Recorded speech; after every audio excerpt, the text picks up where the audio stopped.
5 ہفتوں میں، کیونکہ بیل تھوڑی انہوں نے لیٹ اپلائی کی تھی، لندن میں کیا علاج معالجہ ہوا اس کی بھی تفصیل مانگی۔ جو تفصیل ان کی طرف سے فراہم کی گئی وہ میڈیکل بورڈ نے ناکافی سمجھی۔ آپ خود جانتے ہیں وہاں تو مطلب علاج تو دور کی بات ہے، ایک ٹیکہ بھی نہیں لگا۔ اس کے اوپر میڈیکل بورڈ نے ریکمینڈ نہیں کیا کہ ان کی میڈیکل گراؤنڈز ہیں جس کے اوپر کوئی، کیونکہ انہوں نے تو صرف میڈیکل کی حد تک طے کرنا تھا، تو انہوں نے پنجاب حکومت کو اپنی سبمیشنز دے دی کہ میڈیکل گراؤنڈز نہیں ہیں ان کے فردر ایکسٹینشن کی۔ اس کے بعد 3 ہیئرنگز ہوئی جس میں ان کے وکلاء، ذاتی معالج ڈاکٹر عدنان وایا اسکائپ وہ بھی پیش ہوئے، ان کے وکیل بھی آئے، ان کے پارٹی کے لوگ بھی آئے۔ 19، 20 اور 21 فروری 2020 کو ان 3 ہیئرنگز کرنے کے بعد، ان کی تمام سبمیشنز کے بعد، ان کے تمام جتنے بھی ان کو مواقع دیے گئے کہ کوئی میڈیکل ثبوت، ایویڈنس علاج کا یا کوئی ڈائگنوسس کے آگے ان کا کیا علاج ہونا ہے وہ مہیا کریں تاکہ ایک جوڈیشس فیصلہ کیا جا سکے۔ جس کے بعد 27 فروری 2020 کو پنجاب گورنمنٹ کی طرف سے آرڈر پاس کیا گیا، ہوم ڈپارٹمنٹ کی طرف سے۔ یہ کوئی یہاں بھی چیز بڑی واضح کرنا ضروری ہے کہ یہ کوئی فیصلہ کسی سیاسی عہدیدار نے پاس نہیں کیا، جو ایک کمیٹی بنائی گئی جو ایڈیشنل چیف سیکرٹری ہوم اس کی سربراہی کر رہے تھے، ان کی طرف سے یہ فیصلہ تھا جو کہ سیکشن آفیسر ہوم ڈپارٹمنٹ کی طرف سے ریٹن صورت میں دیا گیا۔ یہ تھا 27 فروری 2020 کو، جس کے تحت پورے اس کے گراؤنڈز بتائے گئے اور کہا گیا کہ آپ کا کیس ریجیکٹ کیا جاتا ہے ایکسٹینشن آف بیل کے لیے، آپ اس وقت سزا یافتہ ملزم ہیں، آپ فوری طور پہ اپنے آپ کو حوالہ کریں جیل اتھارٹیز کے جہاں پہ آپ اپنا ریمیننگ سینٹینس سرو کر سکیں۔ میں اس فیصلے کی کاپیاں بھی لایا ہوں، یہ میں ابھی آپ لوگوں کو دے دوں گا۔ اس کی ایک وجہ ہے کہ انہوں نے ابھی ریسنٹلی اسلام آباد ہائی کورٹ میں 4 دن پہلے یہ پلی لی کہ ہمیں پنجاب حکومت کا فیصلہ نہیں ملا، تو آپ تو اس ہیئرنگ میں شامل رہے تو وہ تو اسلام آباد ہائی کورٹ نے بھی نہیں مانا، لیکن میں آج یہ فیصلہ ہی لاہور لے آیا ہوں خود تاکہ آپ لوگ ان لوگوں کو یہ فیصلہ پہنچا سکیں، کیونکہ مجھے لگتا ہے اس کے بعد کوئی نہ کوئی پریس کانفرنس کرے گا تو ان کو یہ فیصلہ دے دیجیے گا کہ آرڈر ہے۔ ویسے ان کو یہ ترسیل بھی کیا گیا تھا کیونکہ یہ فیصلہ جو ہے یہ اس کے آخری پیج کے اوپر یہ کاپی کیا گیا ہے خواجہ حارث صاحب کو، جو کہ کونسل ہے میاں نواز شریف صاحب کے۔ اس کے ساتھ ساتھ پنجاب حکومت نے یہ فیصلہ وفاقی حکومت کے 3 اداروں کو بھی لکھا فار انفارمیشن، جو کہ ministry of law and justice ہے، D G national accountability bureau Islamabad ہیں، اور inspector general of prison Punjab. تو جو ministry of law and justice کو یہ لکھا گیا، ان کی طرف سے پھر یہ کنوے کیا گیا منسٹری آف فارن آفس کو کہ یہ فیصلے کی کاپی اور ایک لیٹر لکھ دیا جائے برطانوی حکومت کو جہاں پہ یہ مقیم ہیں۔ برطانوی حکومت کو وہ چٹھی 2 مارچ 2020 کو لکھی گئی۔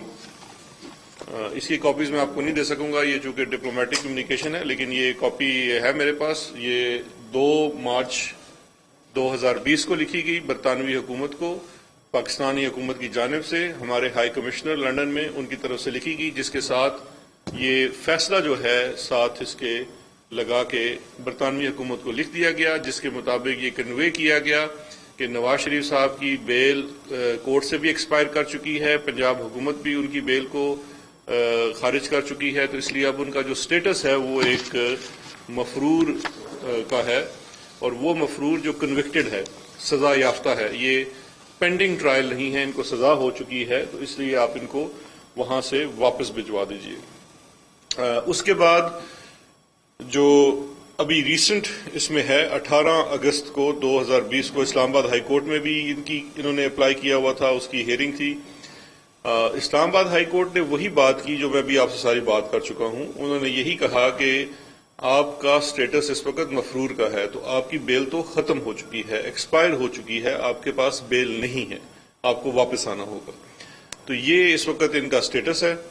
وفاقی حکومت نے پھر فیصلہ کیا ہے کہ اب اس کے اوپر فردر ہم کمیونیکیشن کریں گے، لیکن اس کے ساتھ ساتھ ہم نیب سے بھی کہہ رہے ہیں، کیونکہ یہ کیس نیب کا ہے، نیب اب اس کے اوپر کیونکہ خود آنے کے تو ہیں نہیں، اس کے اوپر ایکسٹریڈیشن کی ریکویسٹ فائل کریں. یہ سزا یافتہ مجرم ہیں اور ان کی ایکسٹریڈیشن جو ہے وہ سزا یافتہ مجرم کے کانٹیکسٹ میں لی جائے گی تاکہ ان کی واپسی ہو سکے، کیونکہ پاکستان میں یہ دورہ معیار نہیں ہو سکتا کہ باقی سزا یافتہ ملزم تو 2-3 دن کے زیادہ پرول، اور وہ بھی بڑے ریئر کیسز میں پرول کا اگر آپ ڈیٹا نکال کے دیکھیں تو بہت تھوڑے سے لوگوں کو پرول مل سکتا ہے. وہی ایک سزا یافتہ مجرم کے لیے جیل سے نکلنے کا طریقہ ہوتا ہے اور وہ بڑی محدود مدت کے لیے ہوتا ہے اور وہ پیرول ختم ہونے کے بعد اس کو واپس آنا پڑتا ہے. جبکہ یہاں پہ ایک سزا یافتہ مجرم جو کہ ڈسکوالیفائڈ فار لائف بھی ہے آنریبل سپریم کورٹ کی جانب سے، اور 2 کیسوں میں اس کو سزا ہو چکی ہے کرپشن اور کرپٹ پریکٹسز کی، اس کا وہ مجرم لندن کی سڑکوں کے اوپر بڑے مزے سے گھوم پھر رہا ہے، لائف انجوائے کر رہا ہے، جو کہ یہاں سے شدید بیماری کی حالت میں گیا تھا. تو یہ میں سمجھتا ہوں کہ یہ کوئی کسی قسم کی کوئی ذاتی چیز نہیں ہے، یہ نظام انصاف کے لیے ایک بہت بڑا مذاق ہے، اس کے منہ پہ تماچا ہے اور یہ برداشت نہیں کیا جا سکتا. تو ان کو واپس لانے کے لیے تمام جو قانونی طریقہ کار ہے وہ اختیار کیا جائے گا، اور ان کے جو ضمانتی تھے شہباز شریف صاحب ان سے بھی دریافت کیا جائے گا. ہم یہ بھی کنسیڈر کر رہے ہیں کہ جنہوں نے انڈر ٹیکنگز دی تھی کورٹ کے اندر اس کی کیا لیگل سٹینڈنگ ہے اور اس کے اوپر ان سے کیا جا سکتا ہے، کیونکہ وہ پرسنل گارنٹی کی انڈرسٹینڈنگ تھی. تو اب ان کو واپس لانا شہباز شریف صاحب کی ذمہ داری ہے، بڑے ذمہ دار بنے پھرتے ہیں، تو ابھی اس ذمہ داری کا ثبوت دیں، کیونکہ جو تصاویر نظر آ رہی ہیں اور ان کے بچے ہی شاید خود ریلیز کر رہے ہیں اس میں تو ماشاءاللہ بڑی اچھی صحت ہے ان کی. تو اتنی اچھی صحت کے ساتھ باقی کی سزا تو بہت ہنستے کھیلتے وہ کاٹ سکتے ہیں. یہ تو ان کی نواز شریف صاحب کو لے کے ہے. دوسرا جو اہم چیز تھی میں آپ سے بات کرنا چاہ رہا تھا وہ بڑی امپورٹنٹ ہے، وہ ہے NRO++ کی بات. اب جو بار بار ہم بات کر رہے ہیں NRO++ کا، اس کا ایک بیک گراؤنڈ ہے. اس وقت آپ جانتے ہیں کہ پاکستان فیٹف کی جو فائنینشیل ایکشن ٹاسک فورس ہے اس کی گرے لسٹ میں ہے، اور جس وقت 18 اگست 2018 کو ہم حکومت میں آئے تو حالت یہ تھی کہ ہم گرے لسٹ سے بلیک لسٹ کی طرف جا رہے تھے. آپ اگر بلیک لسٹ یہ ملک ہو جاتا ہے تو آپ عالمی طور پہ جو مالیاتی چیزیں ہیں، فائنینشیل چیزیں ہیں، اس میں پوری دنیا سے کٹ جاتے ہیں. نہ آپ کا بزنس ہو سکتا ہے، نہ ہی کسی ملک کے ساتھ آپ ایکسپورٹ امپورٹ کچھ نہیں کر سکتے. یہاں پہ وہ والے حالات پیدا ہو سکتے ہیں جیسے عراق کی جنگ کے بعد ایران کے حالات تھے، عراق کے حالات تھے، کہ آپ میڈیسن تک باہر سے نہیں منگوا سکیں گے. اتنے برے حالات پیدا ہو سکتے ہیں. یہ اتنا سیریس معاملہ ہے فائنینشیل ایکشن ٹاسک فورس کی بلیک لسٹنگ.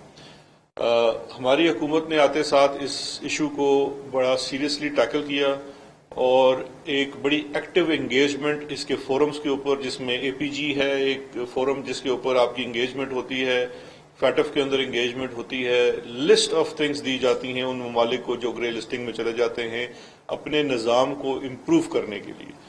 اس کے اوپر کام شروع کیا. باقاعدہ ایک عہدہ ایک سول سرونٹ کو DG فیٹف کے نام سے دیا گیا.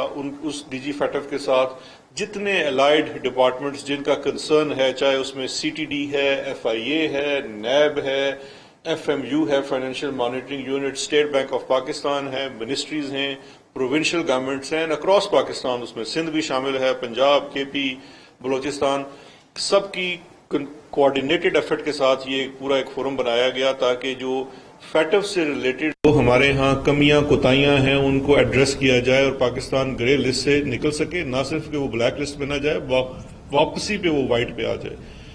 اس سلسلے کی پوری ایک کوشش کی گئی اور اس کو اس کے مختلف سٹیجز ہوتے ہیں اور اس سٹیجز کے اوپر سراہا گیا. اس میں ہمیں بہت زیادہ کریکٹیو میئرز لینے کے لیے کہا گیا، ہمیں اس میں لیجسلیٹو ریفارمز کے لیے کہا گیا، انسٹیٹیوشنل ریفارمز کے لیے کہا گیا، کیس ورک کرنے کے لیے کہا گیا. وہ تمام چیزیں سٹیپ وائز پوری کی گئی. یہاں پہ ایک سوال پیدا ہوتا ہے کہ ہم گرے لسٹ میں گئے کیسے؟ گرے لسٹ میں ہم اس لیے گئے کہ فیٹف کے فورم نے یہ کہا کہ آپ کے ملک میں منی لانڈرنگ کو لے کے یہاں پہ بہتر نظام نہیں ہے اس کو ٹیکل کرنے کے لیے، کاؤنٹر کرنے کے لیے آپ کے ملک کا نظام مستحال نہیں ہے، وہ کسی طریقے سے اس کو بہتر طریقے سے ٹیکل نہیں کر پا رہا. اور یہ کیسے ہو سکتا تھا جب اس ملک کے حکمران خاندان خود ان چیزوں میں ملوث ہوں؟ مجھے یہ چیز کوالیفائی کرنے کی ہرگز ضرورت نہیں ہے کہ فیک اکاؤنٹس کیسز میں کون سا حکمران خاندان ملوث تھا، جہاں پہ فالودے والے کے نام کے اوپر اکاؤنٹس کھول رہے ہیں، اربوں روپے کا اس کے اندر لین دین ہو رہا ہے. یہ کیسز کسی سیاسی جماعت پی ٹی آئی یا کسی اور جماعت نے نہیں پکڑے. Honourable supreme court of Pakistan نے ہماری بھی حکومت آنے سے پہلے ایک جے آئی ٹی بنائی، high level J I T بنائی. اس high level J I T نے یہ تمام کیسز انرتھ کیے، فیک اکاؤنٹس کے کیسز. اس کے بعد ریسنٹ ٹائم میں اس شہر کے ایک حاکم ہوا کرتے تھے جو خادم کہتے تھے، ان کا T T money laundering case جو بھی کچھ دن پہلے اکاؤنٹیبلٹی کورٹ میں فائل ہو چکا ہے. پاکستان کے سب سے بڑے صوبے، 12 کروڑ کی آبادی کے صوبے کا سربراہ اگر خود منی لانڈرنگ میں ملوث ہو تو پاکستان کیوں کر گرے لسٹ میں نہ جائے؟ اور جب ہسٹری میں آپ جا کے دیکھیے تو حدیبیہ پیپر مل کا کیس کیا ہے؟ منی لانڈرنگ کا کیس ہے. چودھری شوگر مل کا کیس کیا ہے؟ منی لانڈرنگ کا کیس ہے. اس سے پہلے چلے جائیں ایس جی ایس کو ٹیکنا کے کیسز کیا ہیں؟ یہ منی لانڈرنگ کے کیسز ہیں. اور یہ کیسے ہو سکتا تھا؟ کیا اسٹیٹ بینک سو رہا تھا؟ کیا ایس سی سی پی سو رہا تھا؟ یہ جو واچ ڈاگز ہیں جنہوں نے یہ دیکھنا ہے کہ آپ کے ہاں منی لانڈرنگ نہ ہو، وہ بالکل غیر فعال کر دیے گئے تھے. انسٹیٹیوشنل کیپچر تھا. اس چیز کو عالمی سطح پہ نوٹ کیا گیا، اور اس عالمی سطح پہ نوٹ کرنے کے بعد انہوں نے کہا آپ کریکٹیو میئرز کریں، اور وہ کریکٹیو میئرز ہماری حکومت نے آگے کرنے شروع کی، جس کے اوپر ہماری گریڈنگ بہتر ہونی شروع ہو گئی. اب ایک سٹیپ اس میں جو باقی ہے، کیونکہ اس میں دیکھیے آپ نے انسٹیٹیوشنل ریفارمز کی، اداروں کو آزاد کیا. وہی ایف آئی اے جو پہلے بیٹھی ہوئی تھی جب وہ جے آئی ٹی کا حصہ بنی تو اس نے نہ صرف فیک اکاؤنٹس کے کیسز بلکہ دیگر کیسز بھی انرتھ کیے. وہ کیسز سپریم کورٹ میں گئے، ان کے اوپر اب پروسیکیوشن ہو رہی ہے، کیسز فائل ہو رہے ہیں. بینکنگ کے نظام میں بڑی اس طرح سے تبدیلی لائی گئی، آپ کے فنگر پرنٹنگز کو لایا گیا تاکہ فیک اکاؤنٹس، یہ تمام وہ انسٹیٹیوشنل ریفارمز ہیں. جب آپ نے اداروں کو آزاد کیا تو انہی اداروں نے پرفارم کرنا شروع کیا، ہم کوئی باہر سے بندے نہیں لے کے آئے. اب اس میں ایک سٹیپ جو بڑا اہم سٹیپ ہے وہ ہے لیجسلیٹو ریفارم کا.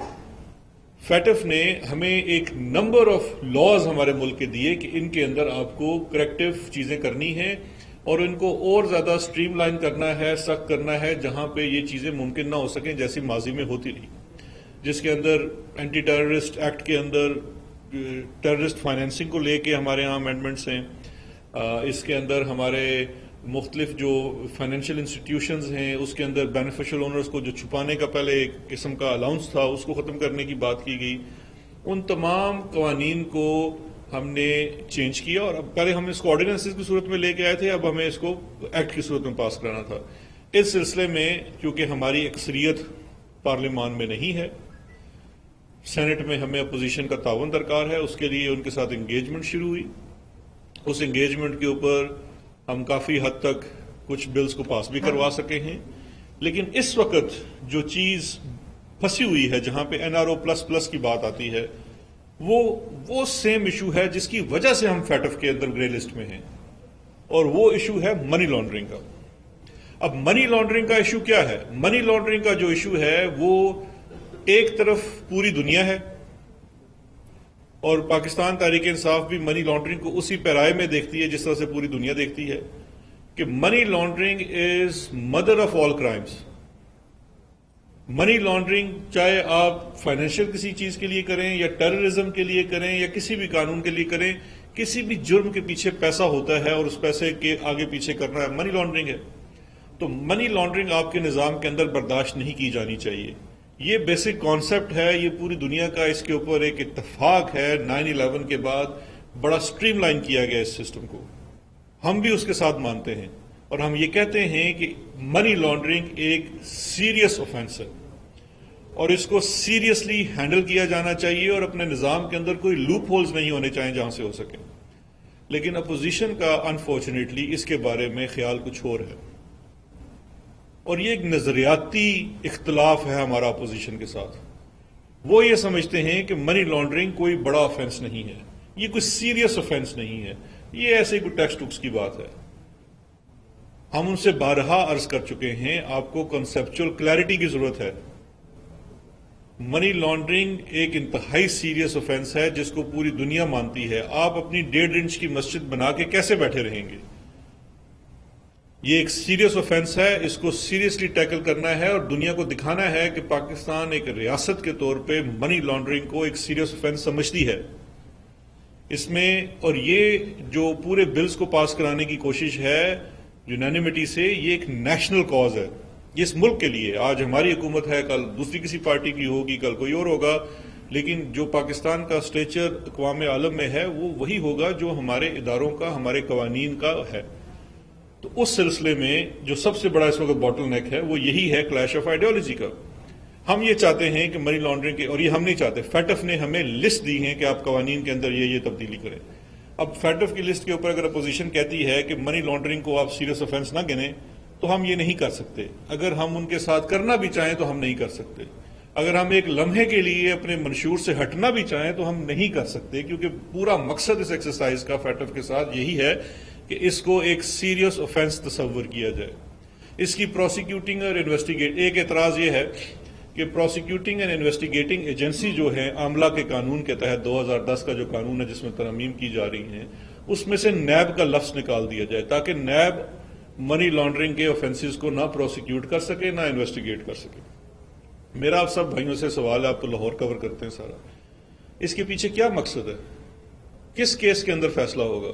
نیب نے منی لانڈرنگ کا ایک کیس کچھ دن پہلے کون سا فائل کیا ہے؟ کیوں اپوزیشن چاہتی ہے کہ ہم عاملہ کے اندر سے نیب کو نکال دیں؟ مجھے کسی دوست نے یہ بھی کہا، میں ان کا نام نہیں لوں گا، کہ نیب کے پاس ایکسپرٹیز نہیں ہے منی لانڈرنگ کو انویسٹیگیٹ کرنے کی۔ میں نے ان کو ہنس کے کہا اگر ایکسپرٹیز نہیں ہے تو یہ اتنا بڑا وہ جو دودھ دہی والا کیس نکالا ہے منی لانڈرنگ والا، وہ بغیر ایکسپرٹیز کے نکلا ہے؟ کوئی گوالا آ کے دے گیا ان کو سارے کاغذ منی لانڈرنگ والے؟ اب جو قانون سازی کی جاتی ہے وہ ذاتی مفاد کے لیے نہیں کی جاتی، ملکی وفاد کے لیے کی جاتی ہے۔ یہ ایک بہت بڑا سیکرڈ ٹرسٹ ہے جو عوام نے، آپ کے ووٹر نے آپ کو دیا ہے۔ آپ اس سیکرڈ ٹرسٹ کے اندر بے ایمانی نہ کریں۔ آپ اپنے ذاتی مفاد، ذاتی کیسز کے لیے ان قوانین کے اندر رد و بدل کرنے کی کوشش نہ کریں۔ حکومت نے فیصلہ کیا ہے کہ ہم کسی بھی صورت بلیک میل نہیں ہوں گے، کیونکہ جو اپوزیشن ہم سے مانگتی ہے وہ این آر او کا بھی پلس پلس پلس ہے، وہ حکومت کسی صورت بھی دینے کے لیے تیار نہیں ہے۔